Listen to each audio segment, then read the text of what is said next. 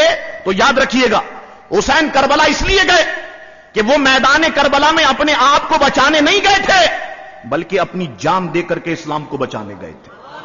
اپنی جان دے کر کے اسلام کو بچانے گئے تھے. یہاں پر جتنے لوگ بیٹھے میں آپ سے پوچھتا ہوں بابا سے بلند مجھے بتائیے گا حسین کی قربانی سے اسلام بچا یا نہیں؟ حسین کے خون سے اسلام بچا یا نہیں؟ ان کی قربانیوں سے اسلام بچا یا نہیں؟ اب بھی اگر کسی کے بات سمجھ میں نہ آئے میں اور آسانی سے سمجھا دیتا ہوں. مجھے بتائیے ایک نوجوان کا ایکسیڈنٹ ہوتا ہے, ٹھیک ہے, آپ اسے لے کے گئے لیاقت میں یا آغا خان میں. ڈاکٹر نے چیک کیا, کہا اس کے اندر خون کی کمی ہے. اب مجھے بتائیے کوئی مریض ہو اس کے اندر بلڈ کی کمی ہو, کیا ڈاکٹر اس کے اندر ہر کسی کا خون چڑھا دے گا؟ بولو, گائے بھینس بکری بکرے کا خون اس میں چڑھ سکتا ہے؟ ہر انسان کا خون اس میں چڑھ سکتا ہے؟ ایسا نہیں ہوتا. ڈاکٹر خون نکال کے ٹیسٹ کرتا ہے کس گروپ کا خون ہے, اے نیگیٹو ہے, اے پازیٹو ہے, او نیگیٹو ہے, او پازیٹو ہے. اب بالفرض مریض کا باپ آتا ہے, ڈاکٹر صاحب یہ میرا بیٹا ہے, میرا خون اس میں ڈالیں, کیا پتا کہ اس میں زندگی آ جائے, اس کی نبضیں چلنا شروع ہو جائیں, اس کا رنگ جو ہے وہ سرخ ہو جائے, اس کے چہرے کا پیلا پن دور ہو جائے. ڈاکٹر خون نکال کے ٹیسٹ کرتا, کہتا نہیں بڑے صاحب آپ کا گروپ اس کے گروپ سے نہیں ملتا, آپ جا سکتے. باپ کہتا ہے ڈالے تو صحیح. ڈاکٹر کہتا نہیں پھر زندگی نہیں بلکہ موت آ جائے گی, تمہارا گروپ اس کے گروپ سے نہیں ملتا. مریض کی ماں آتی ہے, ڈاکٹر صاحب میرا خون ٹیسٹ کریں, کیا پتا میرا گروپ اس کے گروپ سے ملتا ہو. ڈاکٹر خون ٹیسٹ کر کے کہتا ہے نہیں تمہارا گروپ بھی اس کے گروپ سے نہیں مل سکتا, تم بھی جا سکتی ہو.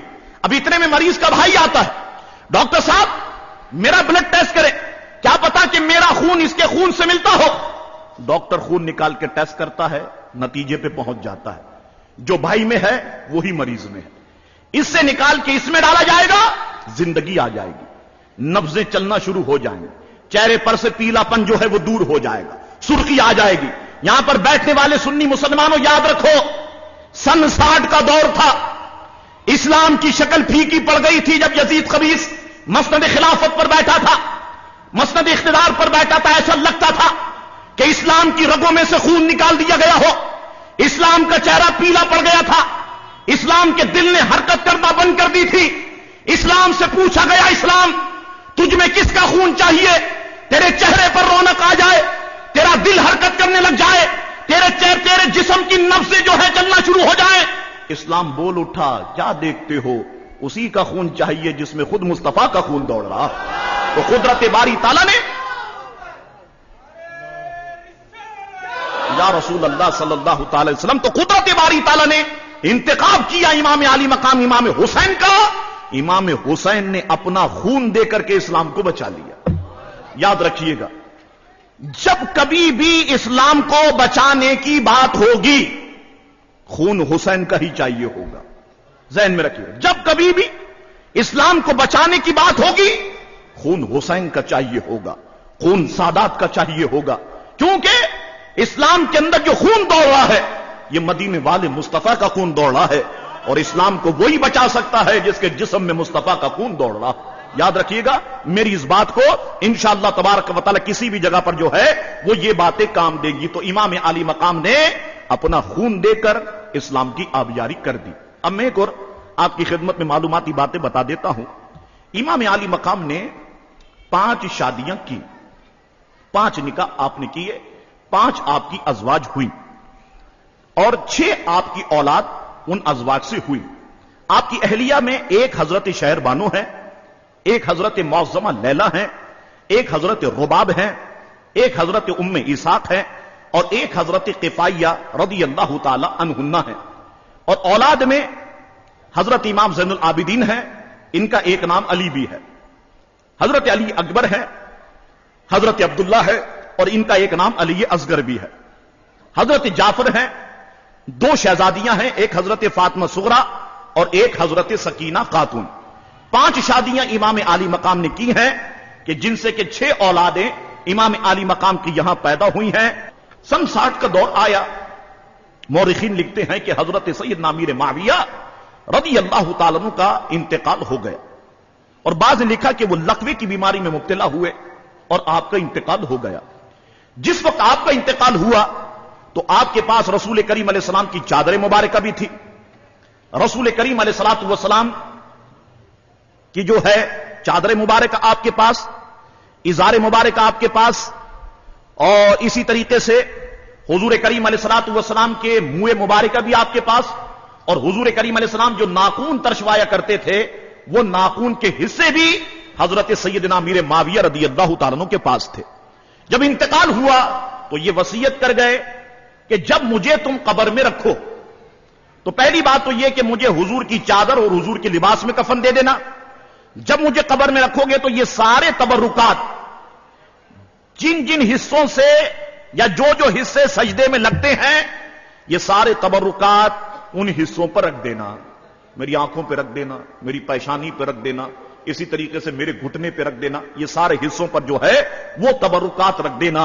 اور فرمایا کہ میں جس مقام پر جانے والا ہوں اس مقام کے لیے یہ بہت اچھے ساتھی ہیں، یہ بہت پیاری چیزیں ہیں اس مقام کے لیے. تو برادران اسلام یاد رکھیے، یزید کو یہیں سے سوچنا چاہیے تھا کہ حضور سے چھو جانے والی چیزوں کا جب ان کے والد اتنا ادب و احترام کرتے تھے تو جو حضور کے لخت جگر ہیں ان کا کتنا ادب و احترام کرتے ہوں گے. اگر وہ اس کو سمجھتا تو شاید وہ کامیاب ہوتا، مگر اس نے سمجھا نہیں، وہ تباہ و برباد ہو گیا. سن 60 کا دور آیا، یہ مسند اقتدار پر بیٹھ گیا. میں نے آپ سے کیا کہا تھا شروع میں؟ حضرت امام حسن اور حضرت امیر معاویہ میں صلح ہوتی ہے، اور شرط پہلی یہ ہوتی ہے کہ ابھی حضرت امام حسن جو ہے وہ خلافت چھوڑتے ہیں، حضرت امیر معاویہ کو خلیفہ بنایا جاتا ہے جب تک یہ زندہ ہیں. اگر بالفرض ان کا انتقال ہو جاتا ہے تو واپس خلیفہ جو ہوں گے وہ حضرت امام حسن ہوں گے. اب مجھے بتائیے، امام حسن کا بھی انتقال ہو چکا ہے تو اب خلافت کا حق کس کا تھا؟ امام علی مقام کا تھا. امام علی مقام مسند خلافت پر متمکن ہونا چاہیے تھا. 60 ہجری میں یہ مسند اقتدار پر بیٹھا، 25 ہجری میں یہ پیدا ہوا. ابو خالد اس کی کنیت ہے. انتہائی موٹا تھا، بدنما تھا، بدخلق تھا، فاسق و فاجر تھا، شرابی تھا، بدکار تھا، ظالم تھا، بے ادب تھا، اور خاندان بنو امیہ سے اس کا تعلق تھا.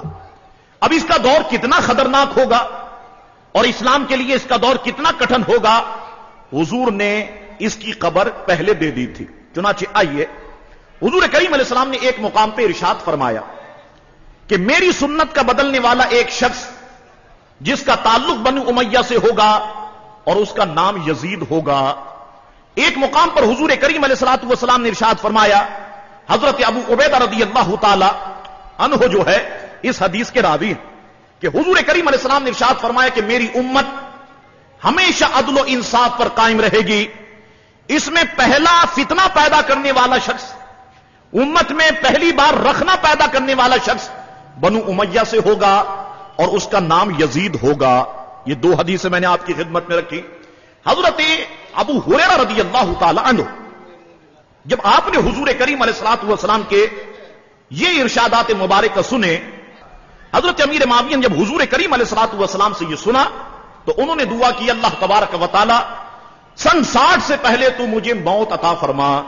اللہ تعالیٰ نے ان کی دعا کو قبول فرمایا. 59 میں حضرت ابو ہریرہ رضی اللہ تعالیٰ عنہ کا جو ہے وہ انتقال ہو جاتا ہے. یزید کے عقائد کیا تھے، یزید کے نظریات کیا تھے، اس کے اخلاق و اطوار کیا تھے، اس کی زندگی گزارنے کے طریقے کیا تھے، آئیے میں اسے آپ کی خدمت میں بیان کر دیتا ہوں. علامہ سید محمود آلوسی رحمت اللہ تعالی علیہ ایک بہت اچھے جینیس عالم دین ہے، اور ان کی ایک مشہور تفسیر ہے روح المانی. اس کے اندر انہوں نے یزید کے اشعار لکھے کہ جو وہ اپنی محفلوں میں سنایا کرتا تھا. سنیے آپ اس کا عقیدہ و نظریہ کیا تھا، اس کو بھی اپنے ذہن میں بٹھائیے. علامہ سید محمود آلوسی فرماتے ہیں کہ یزید یہ کہا کرتا تھا، کاش میرے بدر والے وہ بزرگ کہ جنہوں نے تیر کھا کر کے بنی خزرج کی جزا و فضا اور اضطراب کو دیکھا تھا، آج وہ موجود ہوتے اور دیکھتے کہ ہم نے تمہارے سرداروں میں سے بڑے سردار امام حسین کو قتل کر کے بدر کا بدلہ لے لیا. اگر میرے وہ بزرگ، وہ لوگ کہ جو بنی خزرج کی جزا و سزا اور اضطراب کو جنہوں نے دیکھا تھا، آج وہ موجود ہوتے اور ہم نے جو امام علی مقام کو شہید کیا ہے وہ اگر اس منظر کو دیکھتے تو یقیناً یہی کہتے کہ ہم نے بدر کا بدلہ لے لیا ہے. ایک اس کا شعر یہ. ایک مقام پر وہ کہتا تھا کہ اس خوشی کے مارے وہ ضرور بآواز بلند پکار کر کے کہتے کہ اے یزید تیرے ہاتھ شل نہ ہو. اور ایک مقام پر وہ کہتا ہے کہ میں اولاد خندق سے نہیں ہوں، اگر میں اولاد احمد سے ان کے بدلے کا جو ہے ان کا بدلہ نہ لے لوں کہ جو انہوں نے ہمارے ساتھ کیا ہوا ہے. ایک مقام پر علامہ آلوسی فرماتے ہیں کہ وہ یزید شراب بہت پیا کرتا تھا، تو لوگوں نے اس سے کہا کہ شراب تو دین اسلام میں حرام ہے، دین محمدی میں حرام ہے. تو یزید کہا کرتا تھا پھر دین عیسیٰ پر پی لو.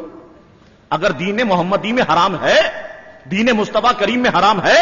اور ایک جگہ پر وہ کہتا تھا کہ دیکھو خدا نے شراب پینے والوں کے بارے میں یہ نہیں فرمایا وَيْلٌ لِّلشَّارِبِينَ، یعنی خرابی ہے شراب پینے والوں کے لیے، بلکہ اللہ نے نماز پڑھنے والوں کے بارے میں فرمایا وَيْلٌ لِّلْمُصَلِّينَ، یعنی خرابی ہے نماز پڑھنے والوں کے لیے. یاد رکھیے اس کا اگلا جملہ یہ ہے ان لوگوں کے لیے خرابی ہے جو اپنی نمازوں کو بلا بیٹھے.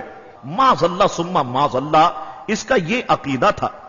حاکم عثمان بن محمد بن ابو سفیان کے دور کے اندر یہ بات ہے کہ جس وقت یہ مدینہ شریف کے اندر تھے تو انہوں نے سنا کہ لوگ یزید کی برائیاں کر رہے ہیں، اور یزید تھا ہی برائی کے لائق.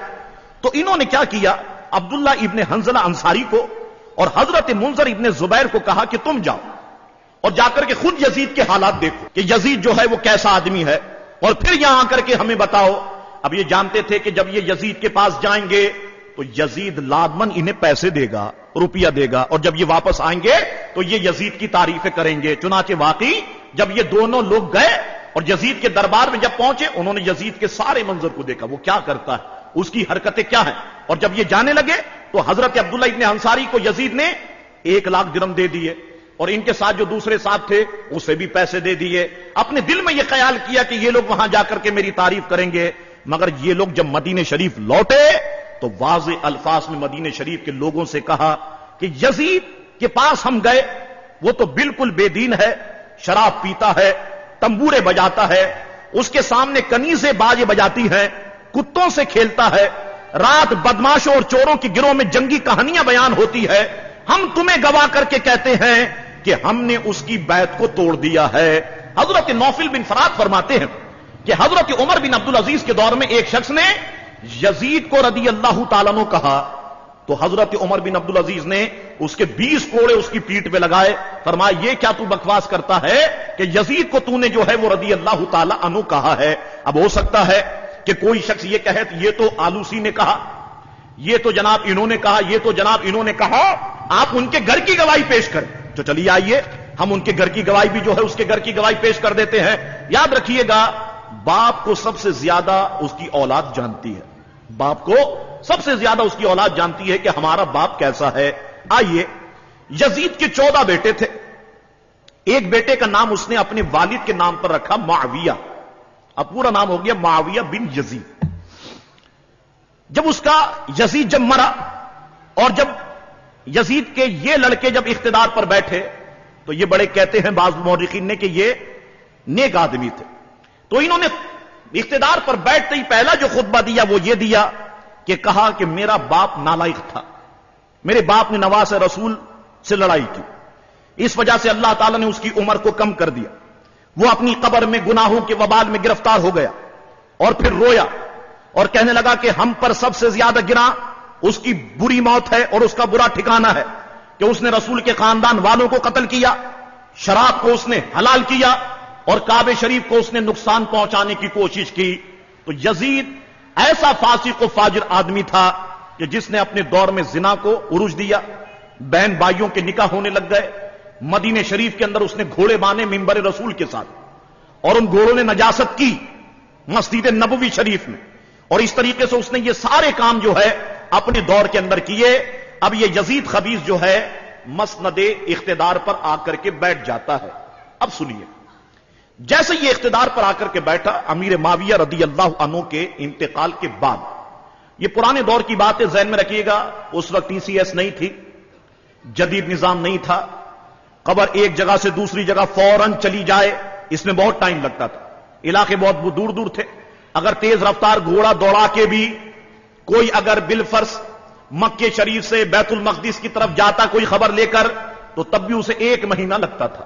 یعنی یہ علاقے سارے دور دور تھے اور سواری کا یہی انتظام تھا. گھوڑے تھے, اونٹ تھے اور بیل وغیرہ تھے, انہی پر سواری ہوتی تھی. اس دور کے اندر یہ جدید نظام جو ہے وہ نہیں تھا.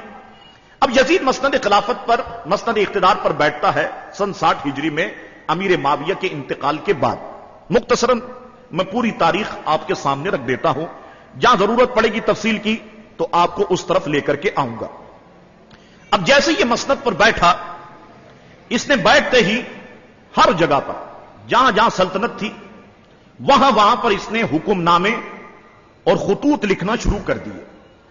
اب ایک حکم نامہ اور ایک خط مدینہ شریف کے اس وقت کے گورنر ولید بن عقبہ کے پاس بھی آیا. خط کے اندر لکھا ہوا تھا کہ میرے والد حضرت سیدنا امیر معاویہ رضی اللہ تعالیٰ عنہ انتقال کر گئے اور اب میں مسند اقتدار پر بیٹھ چکا ہوں. حکم نامے میں لکھا ہوا تھا کہ میں تم سے یہ مطالبہ کرتا ہوں فوراً امام حسین سے بیعت لی جائے, عبداللہ ابن زبیر سے بیعت لی جائے اور حضرت عبداللہ ابن عمر رضی اللہ تعالی عنہم سے جو ہے وہ بیعت لی جائے. اگر یہ میری بیعت کرتے ہیں تو ٹھیک ہے, اگر یہ میری بیعت نہیں کرتے ہیں تو ان لوگوں کے فوراً سر کاٹ کر کے میرے دربار میں بھیجے جائیں. یہ حکم نامے کے اندر واضح طور پر اس نے تحریر کر دیا. اب ولید بن عقبہ کے دل میں مورخین لکھتے ہیں کہ اہل بیت سے بہت محبت تھی.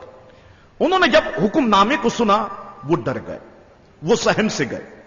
انہوں نے مشورے کے لیے مروان بن حکم کو بلایا, یہ ان کا نائب تھا.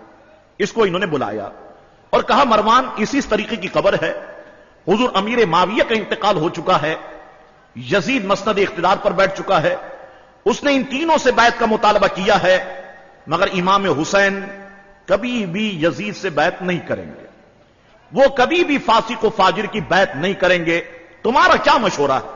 اب یہ مروان بن حکم یہ وہ شخص ہے کہ اس کے باپ حکم کو حضور کریم علیہ السلام نے اپنے دور میں شہر بدر کر دیا تھا اس کی حرکتوں کی وجہ سے. ایک بات. دوسری بات, جب یہ مروان پیدا ہوا تھا تو اس کا باپ تحنیک کے لیے حضور کی خدمت میں لے کے آیا تھا. تحنیک کہتے ہیں کہ کوئی میٹھی چیز چبا کر کے بچے کے منہ میں ڈالنا. آج بھی آپ نے دیکھا ہوگا کسی کے یہاں بچہ پیدا ہوتا ہے تو کسی بزرگ کو بلایا جاتا ہے کہ آپ اپنے ہاتھوں سے بچے کو شاید چٹائیں. تو پرانے دور میں تحنیک اس کو کہتے تھے کہ اپنے منہ میں میٹھی چیز کھجور وغیرہ چبائی جاتی تھی, کوئی بزرگ چباتے تھے اور اسے نکال کر کے بچے کے تالو سے لگا دیا کرتے تھے, تو اسے ایک اچھی چیز سمجھا جاتا تھا. حکم جب اپنے بیٹے مروان کو لے کر کے آیا حضور کی خدمت میں, حضور نے جب اس کی طرف دیکھا فرمایا لے جا اسے, یہ گرگٹ کا بیٹا گرگٹ ہے, ہم اس کی تحنیک نہیں کریں گے. تو حضور کریم علیہ السلام نے اس کو واپس بھیج دیا. اب مجھے بتائیے, جس کے باپ کو حضور نے سزا دی ہو, جس کے بارے میں یہ فرمایا ہو کہ یہ گرگٹ کا بیٹا گرگٹ ہے تو اسے لے جا, اب ایسے شخص سے خیر کی توقع کیا ہو سکتی ہے؟ چنانچہ ولید بن عقبہ نے اسے بلایا اور کہا دیکھو یہ حکم نامہ ہے, یہ خط ہے, تم کیا کہتے ہو؟ یہ خبیث کہنے لگ گیا فوراً تینوں کو بلایا جائے, بیعت کا مطالبہ کیا جائے, اگر بیعت نہیں کرے تو جیسا معاذ اللہ امیر المومنین یزید نے کہا ہے ویسا ہی ان کے ساتھ کیا جائے. اب ولید بن عقبہ ڈرے ہوئے تھے, ڈرتے ڈرتے انہوں نے اپنے غلام کو بھیجا کہ جاؤ اور امام حسین کو یہ پیغام دو کہ ہم نے انہیں گورنر ہاؤس میں طلب کیا ہے. اب جس وقت غلام نکلا یہ رات کا وقت تھا, یہ تلاش کرتے کرتے جب مسجد نبوی میں آئے تو کیا دیکھا کہ امام حسین حضرت عبداللہ ابن زبیر رضی اللہ تعالیٰ عنہ سے بات چیت کر رہے تھے. ادھر آ کر کے اس نے پیغام دے دیا غلام نے کہ حضور چلیے, آپ کو بھی, عبداللہ ابن زبیر کو بھی, عبداللہ ابن عمر کو بھی رضی اللہ تعالیٰ عنہم, ان تینوں کو جو ہے گورنر ہاؤس میں ولید بن عقبہ نے بلایا ہوا ہے. اب امام علی مقام نے فرمایا اچھا تم جاؤ ہم آتے ہیں. جب وہ گیا تو عبداللہ ابن زبیر نے پوچھا کہ حضور کیا معاملہ ہوا ہوگا کہ ہمیں رات کے وقت جو ہے وہ طلب کیا گیا؟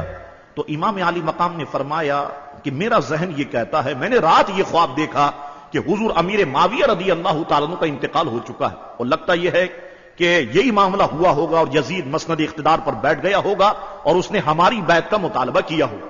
تو حضرت عبداللہ ابن زبیر نے کہا اب کیا ہوگا؟ فرمایا چلتے ہیں دیکھتے ہیں, فیس تو ہم نہیں کرنا ہے, سامنا تو ہم نہیں کرنا ہے. چنانچہ حضرت امام علی مقام عبداللہ ابن عمر حضرت عبداللہ ابن زبیر کو لے کر جب گورنر ہاؤس کی طرف بڑھنے لگے تو حضرت امام علی مقام نے اپنے ساتھ 30 مسلح نوجوانوں کو لیا جن کے پاس تلواریں اور نیزے وغیرہ تھے. یہ اپنے ساتھ لے کے گئے. گورنر ہاؤس کے باہر ان سے فرمایا کہ ٹھہرے رہو جب تک کہ ہم نہ آ جائیں, اور پھر ان سے فرمایا کہ جب یہ سنو کہ ہماری آواز محل میں بلند ہو رہی ہے, گورنر ہاؤس میں بلند ہو رہی ہے, تم لوگ فوراً گورنر ہاؤس میں داخل ہو جانا. اب امام علی مقام یہ 2 کبار صحابہ کرام کے ساتھ گورنر ہاؤس میں داخل ہو جاتے ہیں. گورنر ہاؤس میں داخل ہوئے. ولید بن عقبہ نے کہا کہ حضور میں نے آپ کو بلایا, اصولاً تو ہونا یہ چاہیے تھا کہ میں آپ کے پاس آتا, مگر معاملہ کچھ ایسا ہے. فرمایا کیا معاملہ ہے؟ کہا حضور میں خود نہیں کہتا, میرے اندر ہمت و جرت نہیں ہے, آپ خط خود پڑھ لیجئے, حکم نامہ خود پڑھ لیجئے. امام علی مقام نے خط پڑھا, اس میں لکھا تھا کہ امیر المومنین سیدنا امیر معاویہ رضی اللہ عنہ کا انتقال ہو چکا. تو امام علی مقام نے ان للہ و ان الیہ راجعون پڑھا. اس کے بعد جب حکم نامہ امام علی مقام امام حسین رضی اللہ تعالیٰ عنہ جو ہے وہ پڑھنے لگ گئے, تو امام علی مقام نے حکم نامہ بھی پڑھا, اور حکم نامہ پڑھنے کے بعد ولید بن عقبہ نے امام علی مقام سے پوچھا کہ آپ کیا کہتے ہیں؟ تو امام علی مقام نے اس وقت بھرے دربار کے اندر یہ کہا کہ سنو, ہم خاندان اہل بیت ہے, ہمارا وہ گھر ہے کہ جس میں فرشتے روزانہ آتے ہیں, ہمارا وہ خون ہے کہ جو پاک و صاف خون ہے, ہم وہ لوگ ہیں کہ جن کے مرتبے کو اللہ تبارک و تعالی نے جو ہے وہ بلند کیا ہے. یزید فاسق ہے, یزید فاجر ہے, یزید بدکار ہے, یزید سیاکار ہے. حسین کبھی بھی یزید سے بیعت نہیں کر سکتا. اپنا ہاتھ حسین کبھی بھی جو ہے وہ یزید پلید کے ہاتھ میں نہیں دے سکتا. برادران اسلام, امام علی مقام نے یہاں پر یہ جواب دیا اور گرم گفتگو کی. گرم گفتگو کرنے کے بعد امام علی مقام دونوں کبار صحابہ کرام کے ساتھ جب واپس لوٹے تو مروان بن حکم نے اس سے کہا, ولید بن عقبہ سے, کہنے لگا ولید تم نے یہ کیا کیا؟ حسین کو جانے دیا, دونوں صحابیوں کو جانے دیا, چاہیے تو یہ